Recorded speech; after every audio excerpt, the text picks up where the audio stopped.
नमस्कार, आप देख रहे हैं न्यूज़ 24 मेरे यानी नवजोत सूदन के साथ। हरियाणा के भिवानी में 2 कंकाल मिले हैं।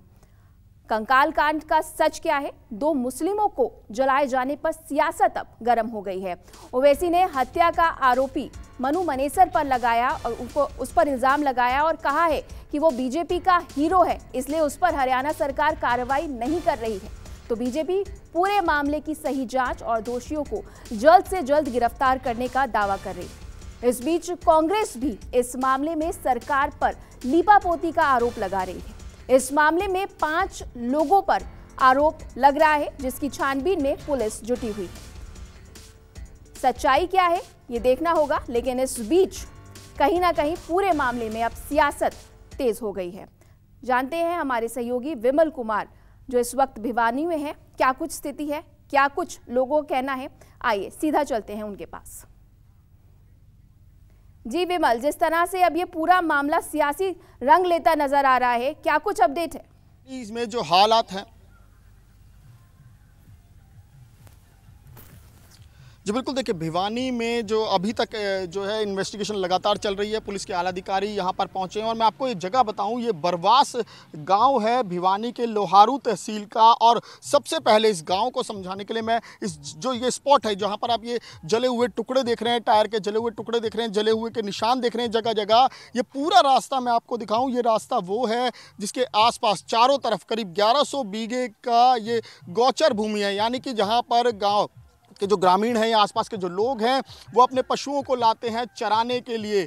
और इस जगह पर अगर वो गाड़ी आई, क्योंकि वो जो गाड़ी थी वो भरतपुर की थी और भरतपुर यहाँ से कम 300 किलोमीटर दूर है। ये कई ऐसे सवाल हैं जिसके जवाब हरियाणा पुलिस हो चाहे राजस्थान पुलिस हो, वो दोनों ही ये तलाश कर रहे हैं कि आखिर जिस जगह से जहाँ से बात आ रही है कि उनका अपहरण हुआ जुनैद और असिर का, उनको यहाँ पर 300 किलोमीटर दूर तक। और ये रास्ता, इसका एक बार मैं यहाँ तक आने का रास्ता है आपको दिखाना चाहूँगा, अपने कैमरा पर्सन से कहूँगा एक बार पीछे की तरफ दिखाएं कि ये पूरा रास्ता करीब आधा किलोमीटर का जो रास्ता है वो बिल्कुल इसी तरीके का है। आसपास चारों तरफ जो वो बियाबान है और इस रास्ते को आसपास के ग्रामीण भी बहुत कम यूज़ करते हैं। और ऐसे में कोई बाहर का यहाँ तक कैसे आया, ये बड़े सवाल हैं। इसीलिए स्थानीय लोग भी जो हैं वो इसी सवाल को पूछ रहे हैं कि हो सकता है कि यहाँ पर कोई लोकल इन्वॉल्वमेंट भी हो। हमारे साथ एक शख्स है पृथ्वी, जो ये वही शख्स हैं जिन्होंने सबसे पहले, क्योंकि इनका घर इसी जो ये कहते हैं गोचर भूमि, इसी जगह पर पड़ता है। और ये इन्होंने सुबह 4 बजे जब ये घूमने निकल रहे थे तब इन्होंने सबसे पहले देखा था। पृथ्वी जी, क्या देखा था आपने? कितने बजे आप घर से निकले? मैं घर से निकला था 4 बजे, 4:15 बजे यहाँ पहुँचा तो मैंने देखा एक बोलेरो गाड़ी जली पड़ी है। तो मैंने उसके पास खड़े हो गए, देखा पीछे थोड़ी चिंगारियाँ निकल रही थी। तो उसके देखे कोई शीशा नहीं था चारों साइड में, कोई नंबर प्लेट नहीं, पीछे सिर्फ बोलेरो लिखा हुआ था और कुछ नहीं था। सब पूरी गाड़ी जली हुई थी। अंदर मैंने जाके नहीं देखा, कोई अंधेरा था। तो मैं 5 मिनट रुक के मैं चला गया। फिर मैं आगे जाके फिर मैं मॉर्निंग वॉक करके सुबह 7 बजे वापस आता हूँ। वापस आया मैं, फिर आया वापस आके फिर देखा मैंने, फिर चारों तरफ उसकी फ़ोटो ली मैंने गाड़ी की। लेकिन अंदर फिर भी मैंने ध्यान दिया, कंकाल है, ध्यान नहीं दिया मेरे को। तो मैं फिर गांव में चला गया। गांव में भूतपूर्व सरपंच हम बैठे थे। यार बड़ी में ऐसे गाड़ी जली पड़ी है, कौन जला गया, जल गई, पता नहीं क्या है।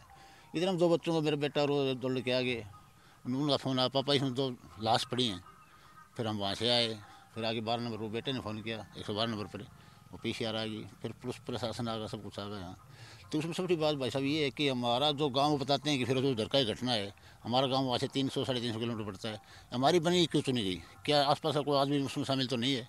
ये वारदात यहाँ क्यों हुई, जबकि ये सुनसान जगह, इतनी इसे रास्ते में बहुत बड़ी सुनसान जगह होती, पहाड़ियाँ भी आती, घाटियाँ भी आती, बड़े बड़े जंगल आते हैं। ये इतना बड़ा जंगल भी नहीं है। अच्छा, इस जगह के बारे में मैं अगर पूछूं, इस जगह को स्थानीय ग्रामीण जो हैं वो अपने पशुओं को चराने के लिए इस्तेमाल करते हैं। क्या ये रास्ता जो है, ये रास्ता आम है, आम लोग इस्तेमाल करते हैं यहाँ के आसपास के लोग इसे? आम रास्ता है। अक्सर किस टाइम तक चलता है? शाम को ये रास्ता है यहाँ पर अक्सर रात में गाड़ियाँ आती हैं? रात को गाड़ियाँ भी आती है। रात को 12 बजे तक ये रास्ता चल रहा था। ये गाँव में शादी थी, अपने घर के मतलब लेडियाँ गीत संगीत गई हुई थी, 12 बजे वापस आई थी। लेकिन ये घटना जी बेशक विमल, जिस तरह से आप जानकारी दे रहे हैं इस पूरे मामले को लेकर अब सियासत तेज है। शुक्रिया विमल। अभी वक्त है एक छोटे से ब्रेक का।